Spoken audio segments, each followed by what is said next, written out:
So we argue that beyond good agricultural practice, the good purchasing practices need to basically have at least three key elements. And the first, and it's really not rocket science, but somehow it feels that we can never talk about it, is paying the farmers a fair price. And it really is as simple as that. If you care about farmers being poor, you should give them more money. This episode is proudly brought to you by Mapper Forward's workshop, It's Time to Become a Coffee Consultant. Learn how to diversify your revenue streams and create freedom from your day job while saying goodbye to that alarm clock forever by becoming a consultant within the coffee industry or directly to consumers who have shifted towards home brewing and home roasting. Protect your income from challenging times in the coffee value chain by taking this course today. Go to mapperforward.coffee/workshops or click the link in the show notes for details. Welcome to the Daily Coffee Pro by Mapper Forward, friends. I'm your host, Lee Safar, and this is episode 3 of a 5-part series where we're talking about what's going on in cacao and a very interesting time in cacao that correlates with a very interesting time in coffee. And in this series, we have Antonie Fountain from Voice Network joining us. And Antonie, we are talking in this episode about what is driving farmer poverty in cacao. So what is behind farmer poverty in cacao? The real honest answer here, Lee, is the system is designed to keep farmers as poor as possible. So what is driving poverty? Yeah. Trickery and fuckery, basically. It's not even that. It's just designed that way. And every commodity system is designed that way. Yeah. And let me tell you why that is. The concept of a commodity is that it doesn't matter which lot of the product you buy, they're completely interchangeable.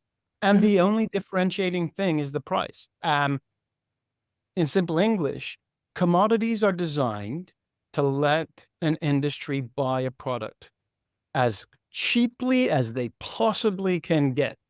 Full stop. That's the only purpose of a commodity, is to drive the price down as low as you possibly can go.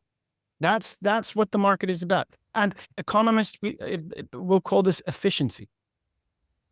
Which, if you look at this from the perspective of a farmer, is disastrous. Because what a commodity does is it makes the weakest link in the supply chain compete on each other for price or environmental destruction. That's what the commodities do. Full stop. So what is driving farmer poverty? The way we have organized the world is driving farmer poverty. So let me just interpret that for people who are listening that are not quite familiar with a lot of these systems, so that we can bring everybody on board for this journey. This is a really, really important discussion. So let's say we take the commodity that is cacao. And when you look at it as a commodity, it means something. Right? Yeah. What it means is that you know that, for example, these 1,000 kilos of cocoa are of a certain quality, and you can use them in exactly the same way as this other lot of 1,000 kilos that is the same quality that you can use in the same way. And so when you want to buy, there's like, you can say this is grade 1 cocoa, fine. And grade 1 cocoa goes for this price. And so you choose which one you want. You've got grade 1 cocoa for just a little bit lower. Great.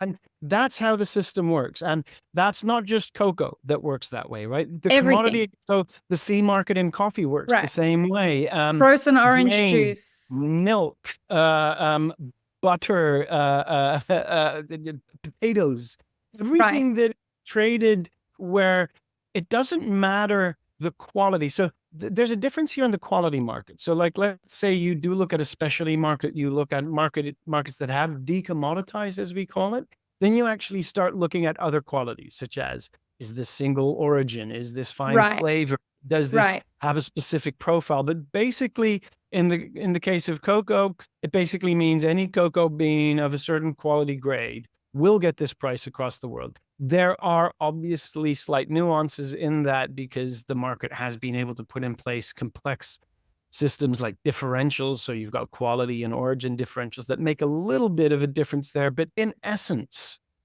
it's completely interchangeable. Right. And the purpose of that is indeed to get the lowest price that you can as a market actor, which is a trader, a brand, etc. And what I want to do is help people understand what that mechanism is. So, folks, what happens is that you have this thing called cocoa.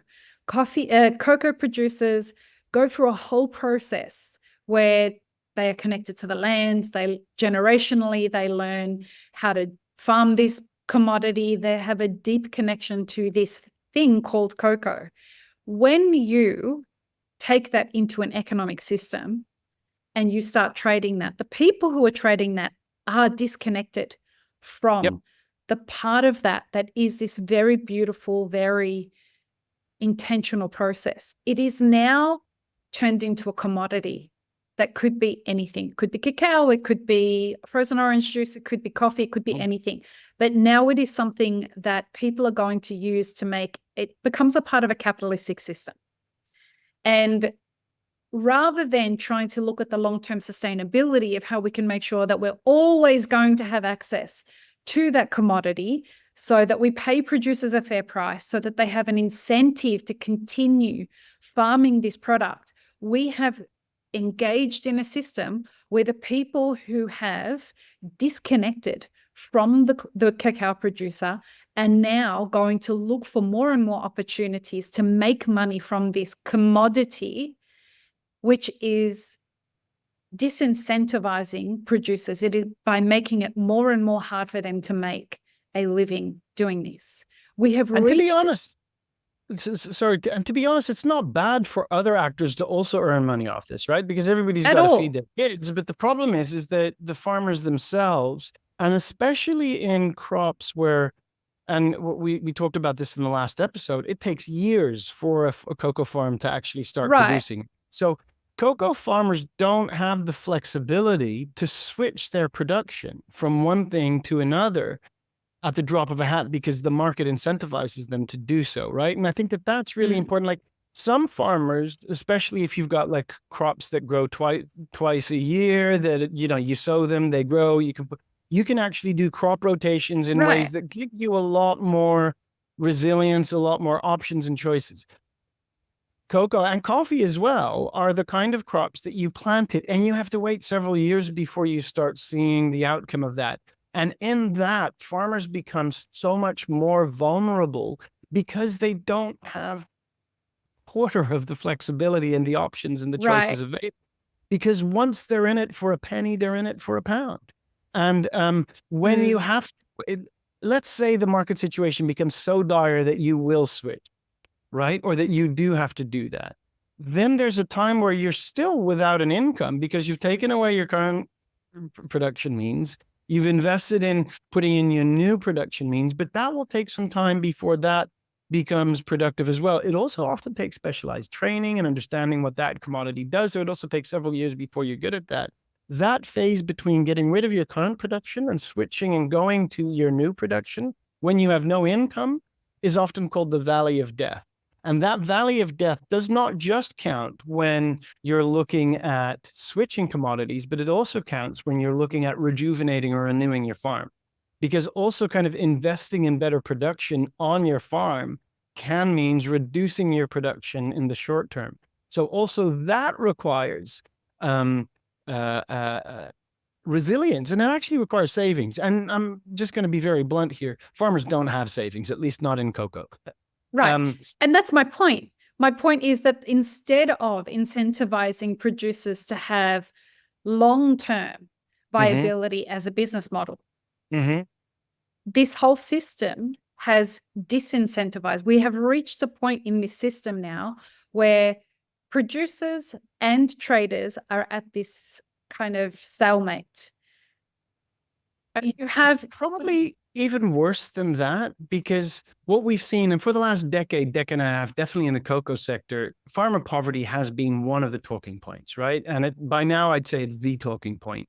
But the solutions that we've brought to the table, and with we, I mean the entire sector, have always been at the level of the farmer. So the farmer needs to do this, the farmer needs to do that, the farmer needs to diversify, higher yields, the farmer needs to stop doing X, Y, and Z, needs to, it's all about the farmer, as if the farmer is the problem. And what we're trying to argue here, and I've spent a lot of time thinking about this over the last decade or so. And I think there really is a role for what they call good agricultural practices, right? Which is the things that the farmer can and cannot do in order to increase their output, so to speak. But those good agricultural practices, they need a business case. And that business case does not come from a highly liberalized laissez-faire market. That business case needs to be driven by two key elements. And one of those is really up to origin government. You need proper infrastructure. You need transparency and accountability. You need rule of law. You need rural development policies. You need the local governments to actually not screw around and screw their inhabitants over, right? But there is also a really key role next to good governance. There's a really important role for good purchasing practices. 100%. And so rather than just talking about good agricultural practices, what can the companies do better, right? And part of the thing there is that what the companies, if they already are doing stuff, they're doing sustainability programs. But let me tell you this, not a single coffee company, their core business is their sustainability program. Their core business is the buying and selling. And sorry, I said coffee, I meant cocoa. Their core business is buying and selling cocoa and cocoa-related products, right? That is where their sustainability needs to be integrated. And actually buying and selling of the product is your core business. It's actually the thing that you have complete control over as a company. And that's where you need to start building in, what am I doing in my purchasing practices to reduce the vulnerability of farmers and to increase the profitability of farmers? Because in the long term, farmers are your raison d'etre as well, right? So we argue that beyond good agricultural practice, the good purchasing practices need to basically have at least three key elements. And the first, and it's really not rocket science, but somehow it feels that we can never talk about it, is paying the farmers a fair price. And it really is as simple as that. If you care about farmers being poor, you should give them more money. And the way that you can do that is, there's a lot of data available now. We know what a farmer needs to be earning. We know what a farmer is earning. We know all the variables around average farm size. Whoops, sorry, hit my microphone there. We know the variables around average farm size. We know the variables around kind of what's your average productivity, what is your cost of production, how much time does it take to get there. We know all of these things, which means we can actually calculate how much we should be paying at farm level to farmers in order for them to get a proper livelihood. That sounds like a communist utopia, but it isn't. And I will tell you, we have done something exactly like this all over the global north in the last 2 centuries, because we realize that supply and demand cannot always be the determinant for the value of something. And the point where we've done that is minimum wages. Every developed country has minimum wages and why do we have minimum wages if supply and demand would pay the right price for labor, right?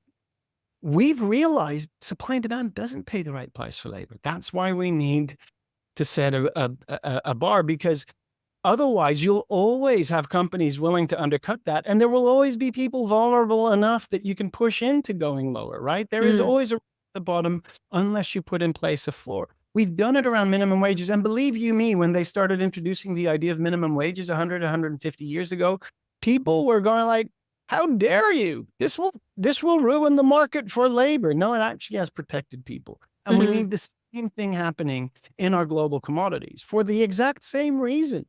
But it's not just good purchasing practices is not only about price, although it's a really key part of it. It's also about the amount of risk that we get the farmers to take. And so often the farmers are stuck having to sell to whoever is willing to buy from them. There's no assurance for the long term. There's no assurance for price or for volume off takers. They're very vulnerable. Whereas in a lot of these commodity trading systems, the companies that are buying from them are huge multinational trading companies, right, that are often also involved in multiple commodities as well.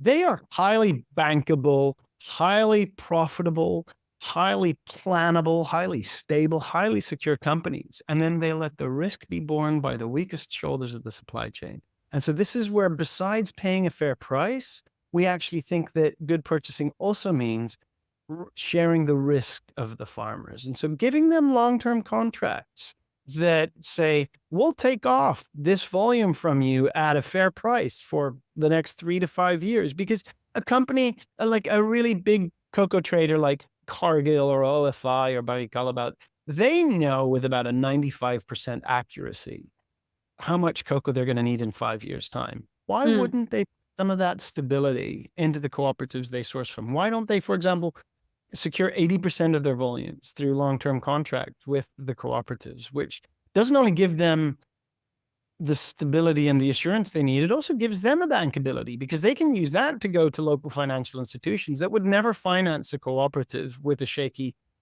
contractual basis. But if they know, hey, there's contracts here for the next 5 years, it makes it much more interesting for farmers as well. So this farmer poverty is driven through this commodification that puts all the risk on the plate of the farmer and gives virtually none of the rewards to the farmer, because it's designed to be as efficient as possible.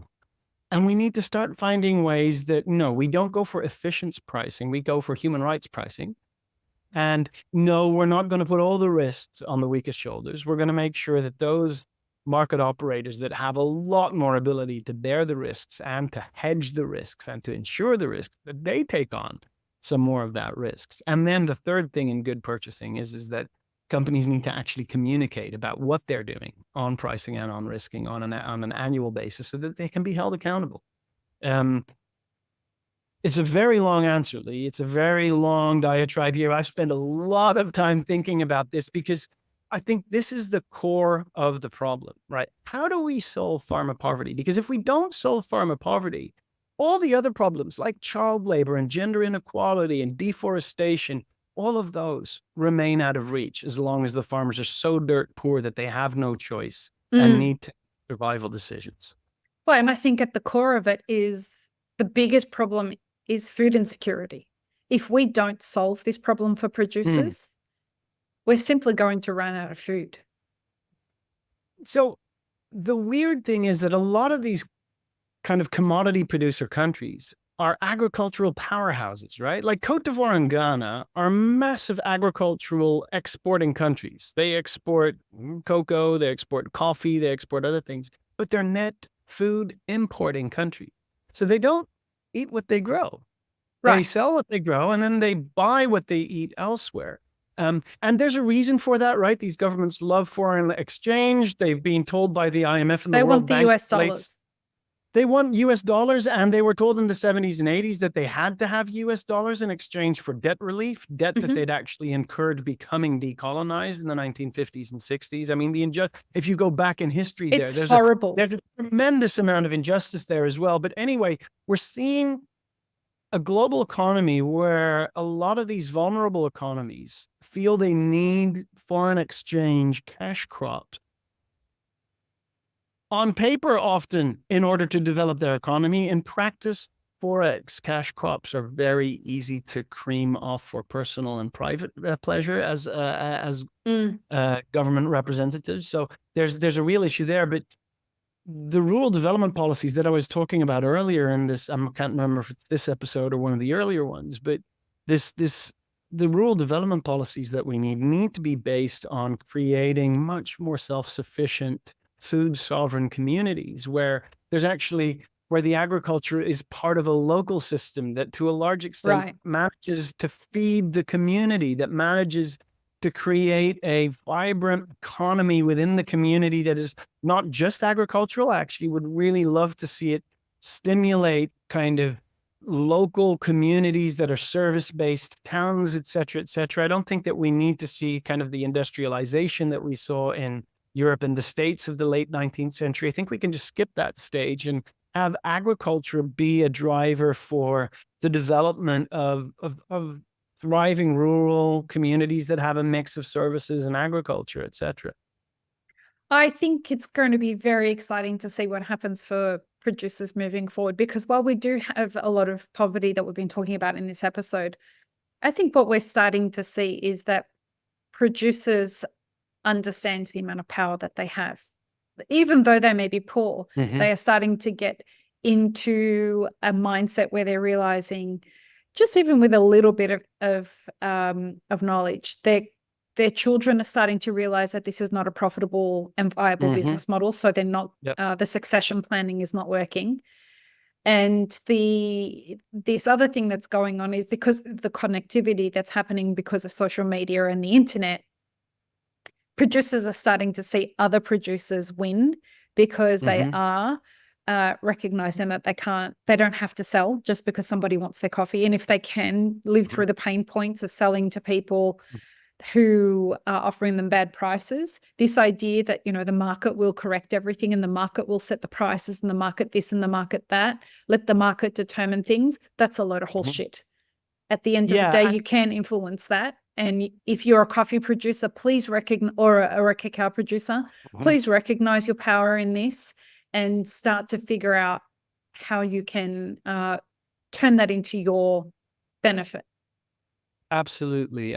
We've started doing a lot of work in the coffee sector over the last 2 years. And one of the key things that really surprised me about the difference between the coffee and the cocoa sector is that farmers at a global and at a kind of continental level are much better organized and much more vocal and much more present in the coffee sector than we're seeing in the cacao sector. So it's starting to come in certain parts. I think in Cote d'Ivoire and Ghana, I've seen some really major developments there in the last years, but the institutional voice of coffee farmers from across the regions in coffee is really more developed than we see in cocoa. And indeed, those voices really need to be part of the conversation going forward. I think the second major thing, and I think we're talking about that in one of the following episodes here, is about the fact that the big change that's on its way with regulation. And I think that will make a huge impact as well. So we'll unpack that later. But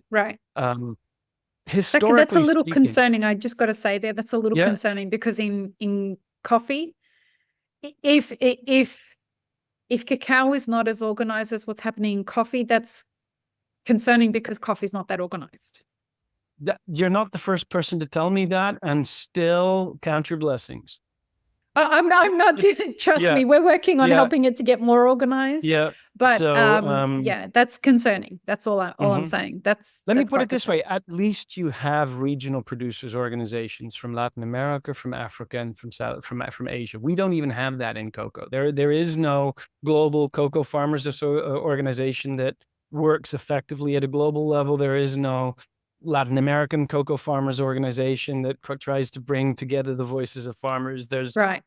We're not even there yet. And so that's, even as basic things like if you look at, for example, the Colombian Coffee Farmers Association that brought together, what was it, Jeffrey Sachs a couple of years ago. He's not cheap to hire. If you're able to actually do stuff like that, there is a level of self-organization there that, to be honest, we're not seeing in cocoa. You do not want to get me started on the FNC. And if anyone from the FNC is listening to this, we should have a conversation on this podcast. And let's just leave it there. I will get into a lot of trouble for having said that. But really, the FNC have been saying some things about some practices recently that need to be discussed. Let's just put it there. But let's go into that, and not specifically on the level of the FNC. The thing is, when we talk about decolonization and the emancipation of the voice of the farmers, it's not just so that they say the stuff that we like. I think the whole point of getting farmers and farmer voices at the table. I live in Northwest Europe. I live in the Netherlands. The farmer associations here in the Netherlands 4 years ago literally drove a tractor through one of our Senate houses because they disagreed with some of the environmental regulations here in this country. That's not good form, to put it politely. But it does show that farmers have a voice, that they have a role at the table, whether I agree with everything they are saying or not. And I think that what we need is not, and the problem that we have here in Europe is that farmers are always right, even if they're wrong, right? They're like the mafia almost. That is a dangerous place to be, but you need them at the table. You need to have them have a conversation. They need to be heard. They need to be taken seriously, even if they're not right.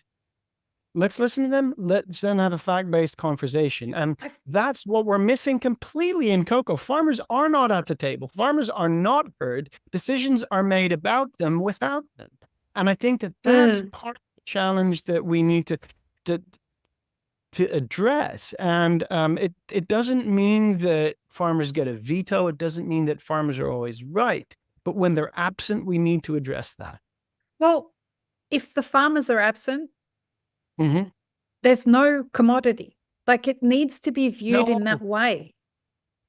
Yeah, but it isn't, because power, and the farmers have no power, and so they are vulnerable to the markets that are there. But at the moment, like, all of the decisions around what we try to do. So for this episode is about farmer poverty, if I'm not mistaken, right?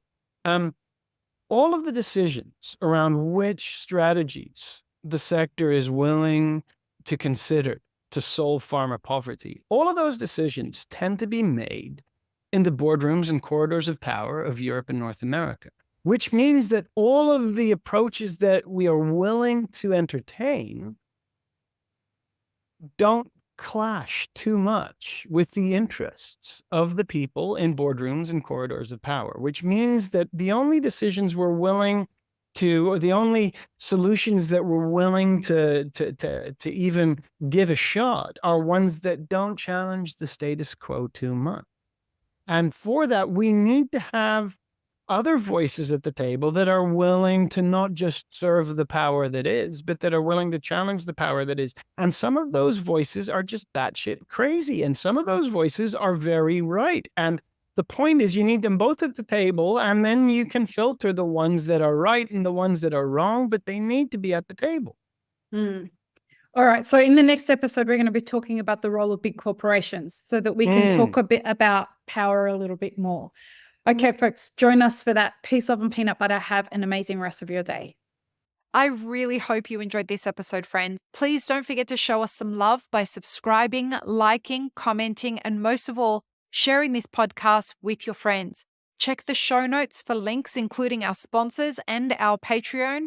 And stay tuned for more great conversations on the Daily Coffee Pro by Map It Forward.